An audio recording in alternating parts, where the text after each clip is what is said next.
Hello there, I'm Dan Wootton. This is Bizarre Life, where each week you can hear revealing and entertaining interviews with the world's biggest stars. In the pod today, it's the Duchess, Fergie. She's talking about her music comeback after 11 years, the sad end of her marriage, and what's going on with the Black Eyed Peas. So if you like this interview, then please make sure you subscribe to hear all of our previous revealing and entertaining chats with the likes of Fifth Harmony, Sam Smith, Kelly Clarkson, Pink. The list goes on, but right now, it's Fergie.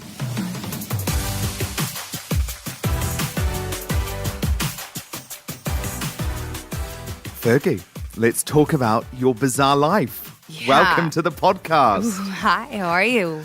Bizarre life. I love it. It's perfect. Well, it is, and it is so great to have you here. It is hard to believe. We were just talking about this before you came in. It makes me feel really old, right? 11 years since the Duchess. Yeah. Firstly, how has that passed so quickly? And secondly, I mean, you've got to admit, that is a long time between solo albums. And I know you've been doing a lot, but it's still a long time. Yeah, no, I know. I've heard. And I've felt the time pressure. My gosh. Yeah, I mean, after the Duchess, I did touring the Duchess and recorded at the same time Black Eyed Peas, The End. Yeah. And so it was just a lot going on. And then we toured for The End, recorded the beginning in the middle of that here in London, and then stayed on tour for a while, and then finally got home after about it was about 8.5 years, I think, of a tour. And I guess there was the small matter of becoming a mother. Yeah, well. So I had to get out of luggage and learn how to live out of drawers, and then wanted to have a baby, and kind of just cleared everything off and started with that. And yeah, and I just had this boy named Axel Jack who was just ridiculously amazing. And soon after that, of course, I just wanted to, not of course, but my story is that I wanted to put him just as the first thing that I do in my life and then build around that, because I had no idea how to live in that way as a mother. I wasn't, around all these moms and babies and all that stuff. It just wasn't my life. So I really just wanted to literally have him be the sun and have us as the planets all revolving around him. So how long was it before you decided, I'm ready to get back to work? Gosh, I think it was, he was 1 year old? They're like, you have a year to be a mom and that's it, thanks. No, but it was, a little bit over a year. And it was kind of a conversation about, okay, do we start on next baby or start on a new album? Because I knew I didn't want to do them both at the same time. Yeah.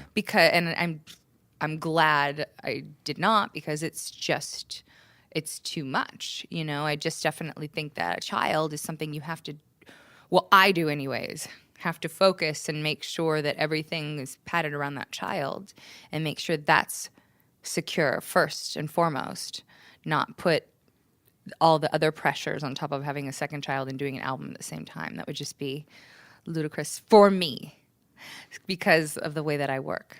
Not for some other people, because I obviously have knowledge beyond my my brainwidth in my bizarre life.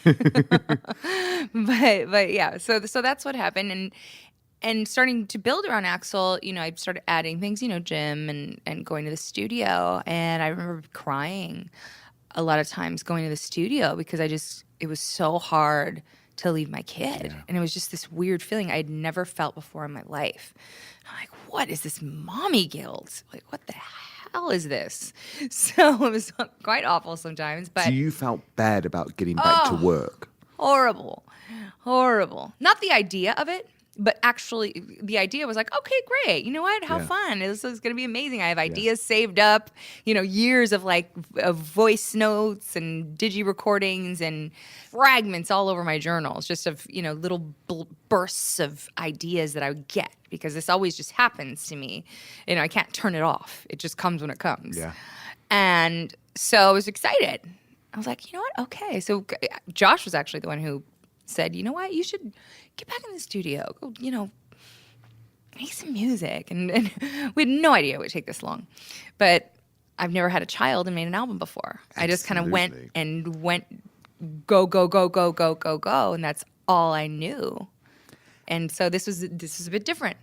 So I go to the studio, right? And then I realized it'd be like getting to be 10 o'clock at night. And I'm going, I have to get up. Yeah. Like I can't. Yeah. I have to be back here tomorrow. I gotta go.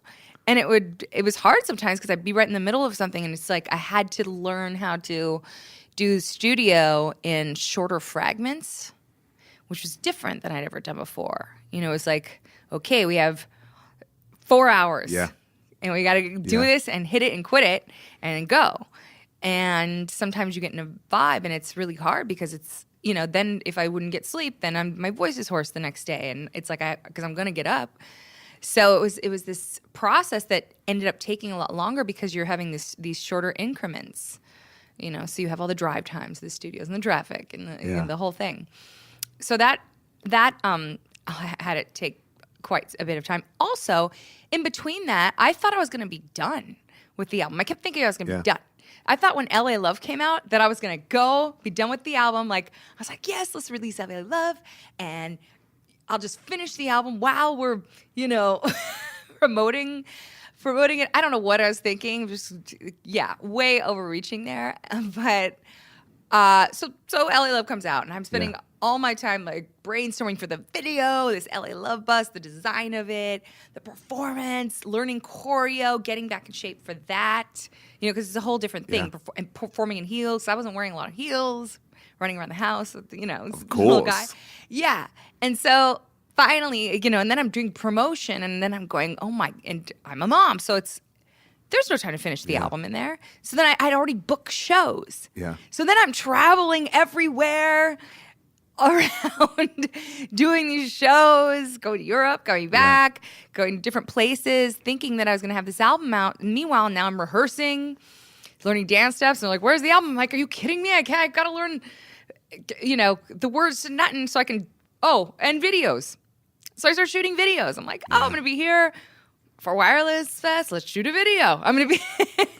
Because there is a video for every song on There Double is a video Dutchess. for every song. And I think that secretly in my brain, subconsciously, I would like...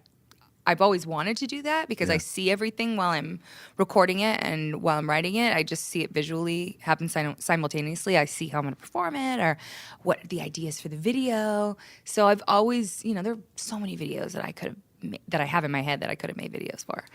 But at a certain point, it just took so long for the album. I was like, fuck it. Let's just make a video for every song. Shuffle, delete, repeat. This is when you have to choose between your own songs. Okay, so we're going to kick off with Fergie hits.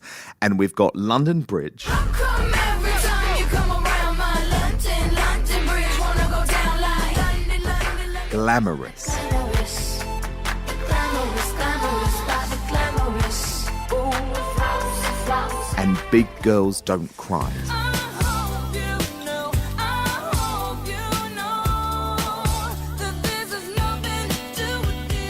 You have to choose out of those songs which you would put on shuffle, which you would delete, and which you would repeat. Well, I wouldn't do. How can I delete any of them?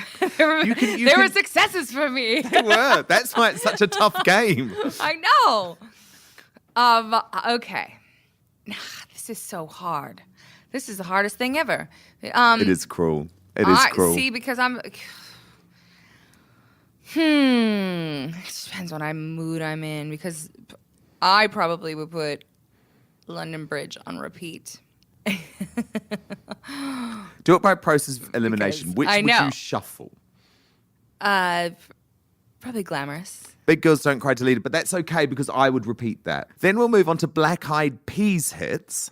And this is a tough one, Fergie. The options, My Humps, which will.i.am says is his most hated Black Eyed Peas song. my love, my love, my love, my love. You love my lady love. My hump, my hump, my hump. My humps, they got you. Boom Boom Pow. Boom, gotta get boom, boom, boom, gotta get boom, boom, boom, gotta get boom, boom, boom, gotta get. And I Got a Feeling. I got a feeling that tonight's gonna be a Do you agree with Will on My Humps? And would you delete that? Or do you disagree and would you delete yes. something else? Do you agree? Yeah. So you delete My Humps. Yeah. And out of Boom Boom... Even though I do love it, probably more now, but we just performed it so many times. Totally. That's what it was, I think. You know, Totally. and when talking about your body parts like so many times in a row. It's a little bit awkward. It's Eventually. like, not really awkward. It was just, repetitive. Just boring. Just. And so then you've got But to it'd choose... probably be fun again. Absolutely. And then you've got to choose out of Boom Boom Pow and I Got a Feeling, which you would repeat. Repeat, boom, boom, pow. Well, that's good because I would repeat I Got a Feeling. Oh, good. So we're sorted there. So you're going to have... Dun, Yeah. dun, dun, Yeah? dun, Oh, my dun, goodness, dun, yeah. What a tune. Come on. dun, dun, Come dun, on. dun. No, Literally, I hear that tune and I'm like, up. Oh, no, Immediately up. it's amazing. Could you It's- hear that at 5 it's a a.m. and you're like, great- boom. No. It's always it's a fun crowd. You can't, I always bring people up on stage. It's just the party anthem. It's just all across the board, for sure. I'd say that this is an album that runs the gauntlet of emotions from very, very fun and celebratory to some songs that are truly heartrending. And I think the song that has really touched a lot of people and definitely touched me as soon as the album came out was A Little Work. Yeah. And this feels like a song. I mean, I'm really interested to know where some of these lyrics came from because they are so gut-wrenchingly honest. I mean, even the opening lyric where you sing, got a lot of answers I'm looking for in these meds. And it's basically talking about how in life, everyone is a little bit broken, essentially. Yeah. And that song, I don't know if you know, I'm sure you do because you're so in touch with your fans, but that song has really resonated with people. What sort of place were you when you were writing that? And did that come from current experience or was it tapping back into where you were previously in your life? It was a few things, but all of the above. I remember there was a day after Christmas. I don't know which year now because it's been kind of 3 years. It was a 3-year span of getting into the studio. But I remember that was one of the ones from the beginning. I had this track and I was like, this is special. And it wasn't the big symphony that it is today. It became this kind of symphony grand thing, starting from very small, getting to the biggest build you could possibly get to, which I always love a bit of drama. But Me too. yeah. And especially the opening monologue that I just have describing my life, it actually brought me back there right now. And it's really amazing because when you brought up the different ends of the spectrum of the album, I was thinking about, wow, Double Dutchess, and you see my nails here and there. It's like black and, not black and white, but it's black and beige, I guess you could say, because I cheated it. It's one half of Fergie's nail. Yeah. Is one very dark colour. The Yes. other is very light. Yes, and you could say the same about my hair too. Hair. Yeah, so the whole underneath is... So it's sort of representative of two different ways that you're feeling. It's, well, and everything between, but different, completely different ends of the spectrum. Whether it's the darker side or the very, like you said, the lighter side, of the side that's I just have a laugh at everything. Yeah. And the very, going to the depths of my soul. Were you nervous about putting that out there? No. The only nervousness I ever had was like, how am I going to get this all done in time? Yeah. And that was really it. But I don't even know any other way to be. When I'm writing serious songs, I don't want to just feel a slight feeling. Like, I need to go there, you know. I like Metallica and these big anthem songs. I like lyrics that cut through the surface, even though I love a good surface song and a great laugh. And I love a great pop song that's just fun, but I also love to dig really deep. Well, you've always done both, though, in your Yeah, career. Because if always. you look back to Sure. the difference between Big Girls Don't Cry and Glamorous, it's that same Well, type yeah. of difference. Absolutely. And songs like, where I'm not having a laugh at all, like Losing My Ground, Voodoo Doll, All That I Got, Big Girls Don't Cry. Those are always, they're very much just honest and open. And Do you think different people will be surprised, though, Fergie? Because I think from the outside, you would look at your life and assume, well, you've got it all. You know, Right. you've got money, you've got success, you've got the perfect husband. So everyone assumed that your life was perfect. You know, it's interesting you say that. And you're actually making me a little bit emotional right now. It's great. Because I love to feel. I'm a big believer in not having the emotions stay in your body. I like things to come out. I think it's healthy. And that's why I love my music, to either make you laugh, make you cry, make you mad, make you dance, make you get lit, whatever you want to do. It's interesting that you say that. Yeah, because I have these alternative verses for A Little Work. Yeah. Which is weird. I guess you could get them online now, but in America, there's a store called Target, and they have their own version of CD that I they need to sell. get that. Yeah, it's the red cover. It's the red cover one, and it has this. At the very end, there's hidden track. So there's bonus tracks. There's two songs. There's Diddy Zone. Get off the couch. Get out your head. Get in your motherfucking Diddy Zone instead. Can I curse on this show? You're gonna. You can say what bleep you me. want, Fergie. Okay, good. Yeah, I like this podcast thing. It's very freeing. Fuck it. But all right, so it's a hidden track after. I believe one of the bonus tracks. I think that's where I ended up putting it. But it's alt verses for A Little Work, and it just kind of appears there. I don't even know if it's. I don't think it has a number, but you got to find it. But it says, "You think you know me, but you don't know. You think I've had nothing but easy roads. If I could show you them after my soul, you would probably say I'm crazy. Been hungry and angry and lonely and tired. I've been through the trenches, I've walked through the fire. We all will fall and rise again to the call. We're all just a little bit broken." And then, so that could have been the way the song had gone. But it just, in collaborating, decided to go a different way. And, which is the one that you hear on the record. Got a lot of answers I'm looking for in these meds. About time I talk to somebody, shrink my head. A lot of promises, broken things that were said. And I can't get out of this bed.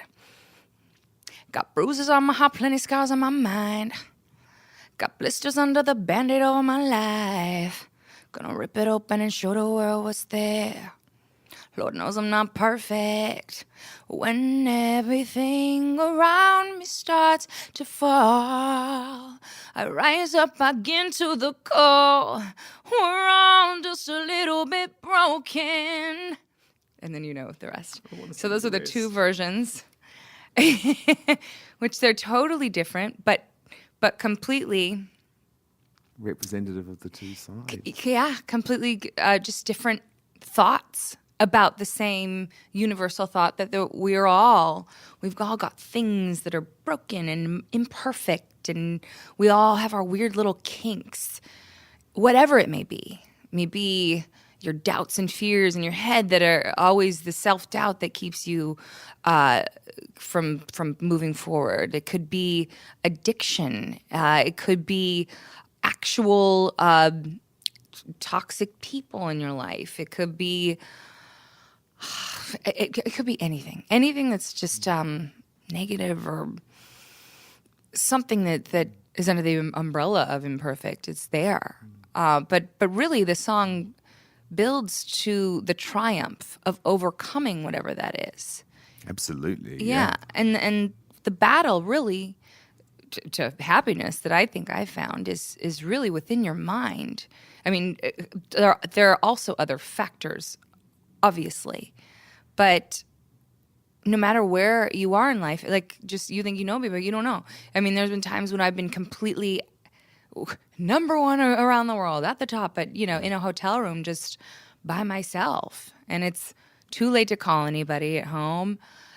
Everybody's out, and I don't want to go out. Maybe I don't have my makeup on, and I just want to chill. But it's just, it can be lonely. It would be lonely, yeah. And so but not to be this, complaining about my life, because I'm utterly grateful for everything that I have, and everything in my life, especially my child. But not, aside from my career, my family and my then son. Hope you're enjoying this podcast with Fergie. If you are, then why not subscribe to Bizarre Life for many more fascinating and entertaining interviews with the world's biggest stars. You can hear from Sam Smith. I ask myself and question, like, what have I got myself into? And Simon Cowell. You've just popped my cherry. Not for the first time. So subscribe to Bizarre Life with Dan Wootton right now. You've obviously had to cope with a lot of change over the course of writing Double Dutchess because of course, you say that Josh Duhamel, your ex-husband, was the one that said to you, go into the recording studio. And of course, by the time you released the album, you two had split, but you made a decision not to announce that to the world for some time because you wanted to get used to it and get, I guess, your son prepared for it and your life prepared for it. Yeah, just find our footing before, I guess, doing interviews or having media ask us about it, because it's even still emotional. Just first being asked about it, it's just, you have to be a person. You're a human being. We're not robots, so emotions are going to come to the surface. But again, it's just real. I couldn't tell everybody that, oh, hey, guess what? Also, the album's taking so long because we're going through some stuff right now. Couldn't really say that, but it's there. In retrospect, I couldn't tell for people for a while because I was working on my own label, and that was going on, so I couldn't tell people about that. So, when you say 11 years, bringing it back to the beginning of this interview, there's a lot of stuff in there. But are you okay? Are you doing okay? Because it's a tough thing to go through and people have obviously been concerned about you. Yeah. Well, some days are better than others. And we're just we're both working really hard right now on our careers. We're both full-time and we're very ultra-loving parents. So we're really trying our best to, first of all, just make sure that Axel feels filled with love and loved, and just that we are his parents. And whatever that'll mean later, as far as couple-wise, that'll be later. Do you rule out the possibility altogether of one day reuniting?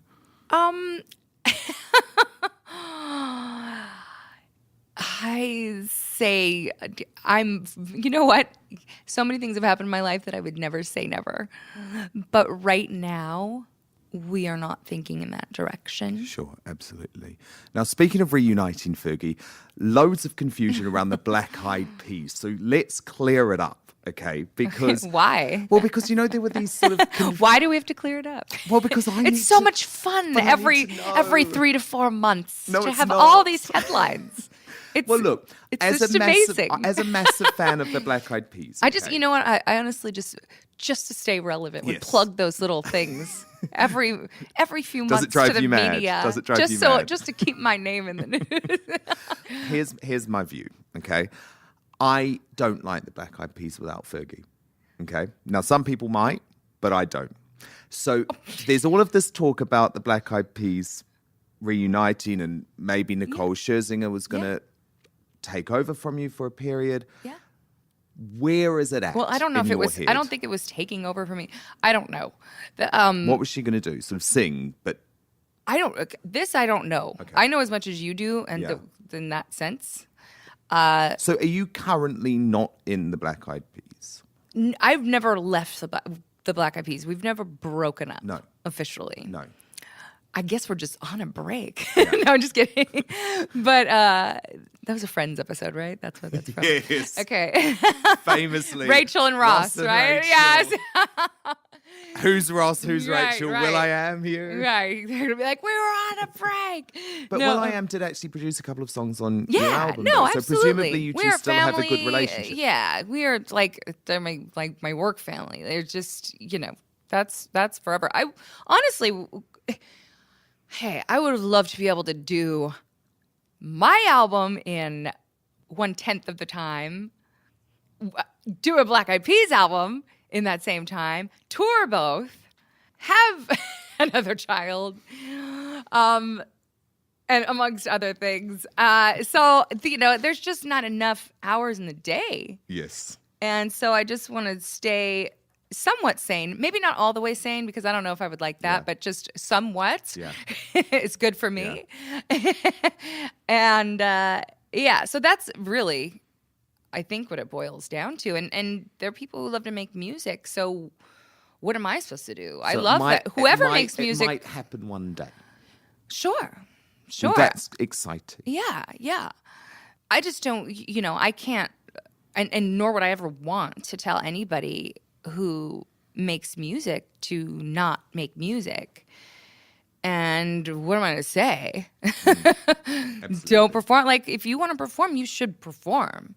You should live your best life. What is a MILF shake, Fergie? How do you define it? Well, MILF started off because when I found out I was pregnant, or a little bit when I thought I might be, it was the thought of becoming a mom. And what does that mean for me as an artist? Somebody asked me that, Polo de Don, actually. And I thought, he said, Fergie, are you going to change as an artist if you become a mom? I said, I don't know. I haven't even thought about it, actually.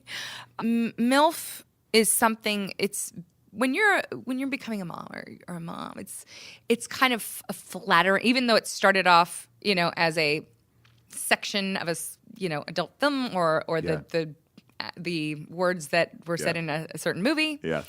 I just thought it still feels flattering for a mom to be called a MILF. Like, you look like a MILF. You know what I mean? You look like a MILF. Oh, yeah. It feels fun. So I thought, why not just be able to say it, and let's just change it, because everyone's following everybody everywhere on social media. What about moms I'd like to follow? So did a whole thing with several puns. I don't even know how many there are in the video and the song, but there are a lot. MILF shake being one of them. Which I love. Right. Well, yeah. Well, Khalees said, my milkshake brings all the boys to the yard. And these days it's milkshake. Yeah. So this is a MILF shake. So if you're best now let me see your MILF shake. I think it's a dance move. My interpret, just shaking your bodies. If you're a MILF. And obviously, she's appeared in your video. You're very good friends with Kim Kardashian. Would you ever appear one day on Keeping Up with the Kardashians? Well, that is a yes, because I did. When? For the filming of MILF Money. Is that going to be on the show? It was on. Been years. It was on a while ago. Yeah, when we filmed it. I watched every episode of Keeping Up with the Kardashians. Well, you missed this one, and that really offends me. Were we on a break? We must have been on a break. No. And is it really like yeah, when they you brought watch the cameras? When you watch them? I was on the more show, nervous about those cameras than I was Absolutely. about I would be dancing too. in latex, I would be too. pouring milk on myself. And when you watch them, I was more those. I don't know how they do it. That must be an amazing thing, because I know you want to jump in. I can see the face. Well, no, I was just going to say, when you watch them on the show, like, is that what it's really like to be at a Kardashian household? Well, not for me in a Kardashian household, because I've had times with Kim just hanging out at her house that they weren't filming. Got it. So there are times. There are times. That's good to know. I think that for them, that's they are working during that time, even though part of their work is to just show how interesting their family is. But yeah, there is time off the camera. But at the set of MILF Money, yes, those cameras came. And they are intimidating to me. And this is our one final challenge, Fergie. I'm going to give you the lyrics to You Already Know.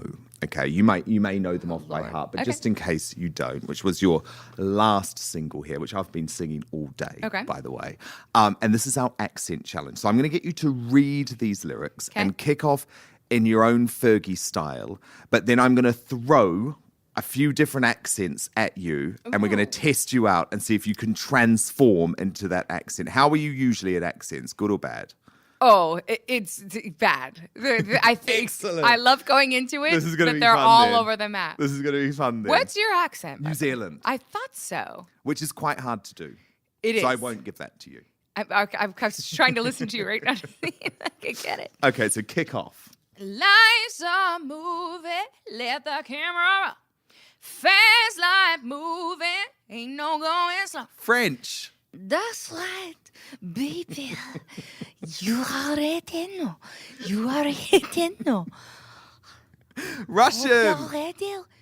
Ready, steady, steady, rocking. Oh my, vodka.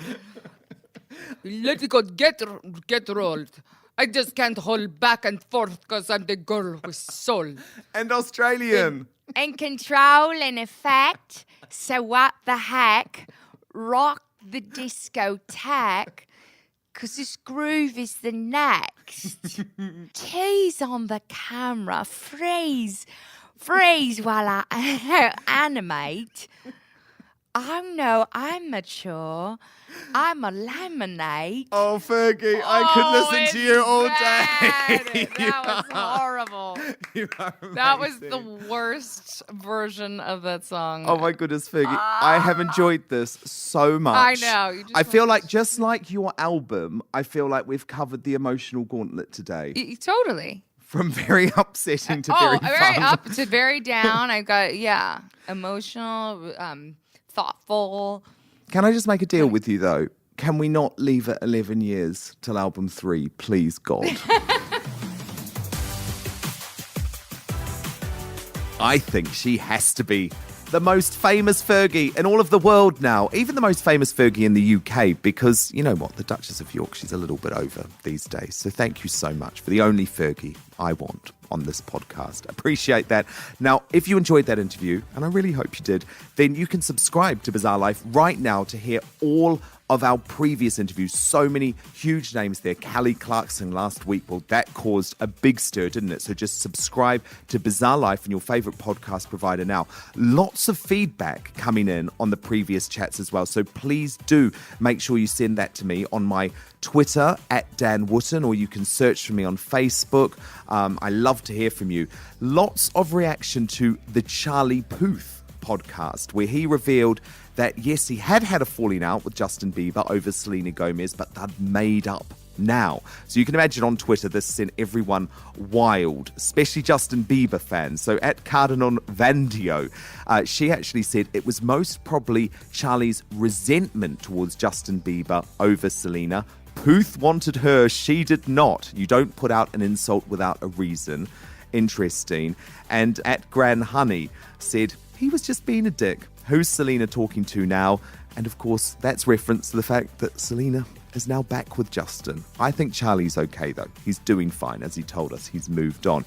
Also, everyone talking about Craig David and his very interesting comments about why he chooses not to label his sexuality and talk about his sexuality, which has obviously been a big talking point.